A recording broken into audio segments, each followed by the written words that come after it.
Assalamualaikum dear students, class 8th subject history, chapter number 3 is para ruling the countryside. रात पोर अस गुब्रु युताई आज अस नमजे पेटन स्टार्ट करन the मिनरो system. अस पोर रात पोर अस युस कंपनी अस तिम बनो अख पॉलिसी गोड परमानेंट सेटलमेंट अथ मज तम रेवेन्यू करा कलेक्ट ये गो न कामयाब कहीं तिम पत बनो तिमो ब्याक अख सिस्टम सिद गो न कामयाब कहीं ब्याक अख पॉलिसी बनो यथ थोक नाव महलवारी सिस्टम यथ नाव सिद गो न कामयाब कहीं तथ अंडर तम रेवेन्यू करा कलेक्ट तो पत बनो आज अस परन गोब्रो मिनरो सिस्टमस मुतलिक तो ये Munro system बनोमुत Thomas Munro Amish नाव यह गवर्नर ऑफ मद्रास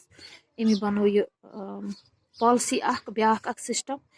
आज यह परन in the British territories in the south there was a similar move away from the idea of the permanent settlement. The new system that was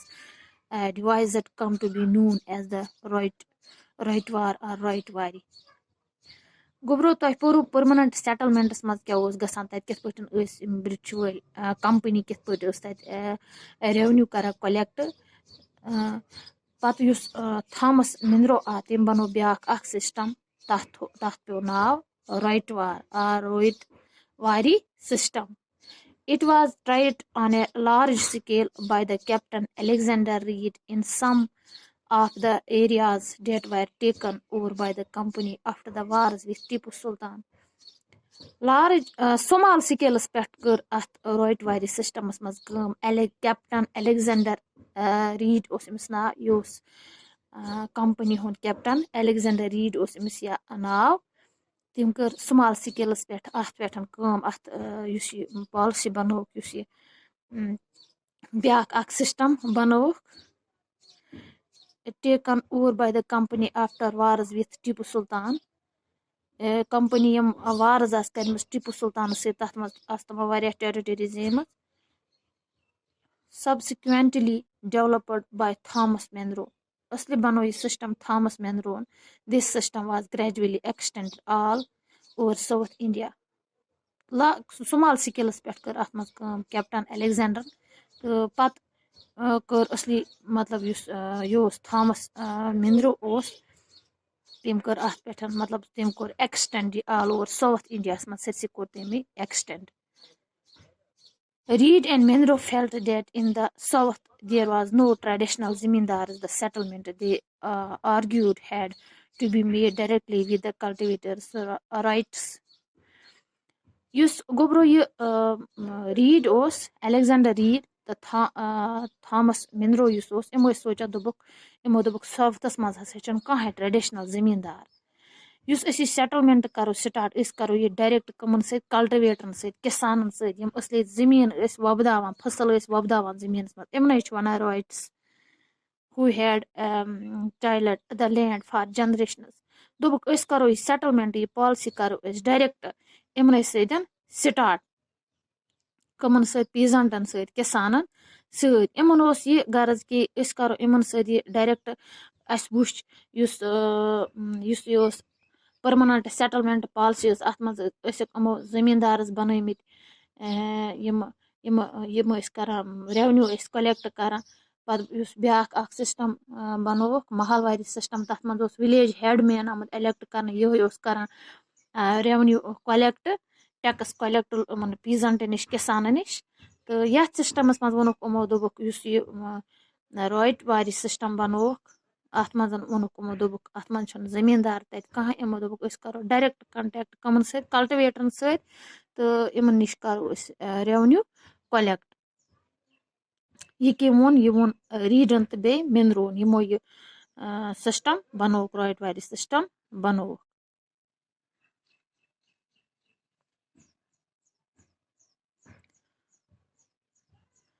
Their fields had to be carefully and separately surveyed before the revenue assessment was made. Ith patan haman don policy maz yaman don yaman maz yus permanent settlement ya mahalwari system tath maz te gasan kam tat tihans yus land to sos evan मतलब तथ inspection गसान सो measurement कर land हुंद कस कोता तमन कर तमे हिसाब revenue collect ये मज तथे गसान लैंड मतलब यमन गसान सर्वे गसान जमीनस कस कोता मेजरमेंट गसान पे तमे मुताबिक टैक्स दिन Monroe thought that the British should act as a uh, paternal father figures protecting the rights under their charge. यस मेनरो ये दपा करो किसान असल पे मतलब करो उमन हेल्प गसन असल पे मतलब फसल वसल कमावन तो अस मेल अम जान revenue all was not well दपा अम सिस्टम बनो अमो ये पॉलिसी बनो ये गो न कामयाब कहें क्या within a few years after the new system was imposed it was clear that all was not well with them कि दपा सिस्टम बनोक अत मज ये हसा रूद न कामयाब कहें कि इन फिक्स आमुत कर मतलब इन आमुत फिक्स कर रेवन्यू हाई अम रेवन्यू डिमांड हाई तो यम पीजेंट्स रॉयट्स हेकान ये मतलब पीजेंट्स वायर अनेबल टू पे तम हेकान ये यूता टैक्स दिथ कहें अत मज तमन हाई रेवन्यू पे दिन यम पीजेंट्स ये मतलब ये रेवन्यू कंपनी कोन दिथ कहें तो riots flood the countryside चल गामन हंद गाम गई खाली चल कंट्री साइड कोन एंड विलेजेस बिकम डेजर्ट तो यम गाम बने डेजर्ट इन मैनी रीजनस इत पे गई नो सिस्टम बनोक उमो राइट वारी सिस्टम अत मज कोरुक उमो फिक्स हाई रेवन्यू तो पीजेंट्स गोबरो तमो हेक ये दिथ कहें तो तम चल गाम त्रित गाम बने डेजर्ट तो इसलिए गो ये पॉलिसी कामयाब कहें क्रॉप्स फॉर यूरोप पत करक उमो दोबुक the British also realised that the countryside could not only yield revenue इमो सोचुक दोबुक वासे करो रेवन्यू सदी चल न कहें वनो अमन it could also grow the crops that Europe required दोक ये हसा मतलब हसा यम वबदावा तम फसल वबदावा यम यूरोपस मज जरूरत आसन By the late 18th century, the company was trying its best to expand the cultivation of opium and indigo. पत गई इमो वोनक कंपनी इमो कर्क वारिया कोशिश दोपक ये हसा गस एक्सपेंड गसन कल्टिवेशन कमिच ओफियमच तो इंडिगोच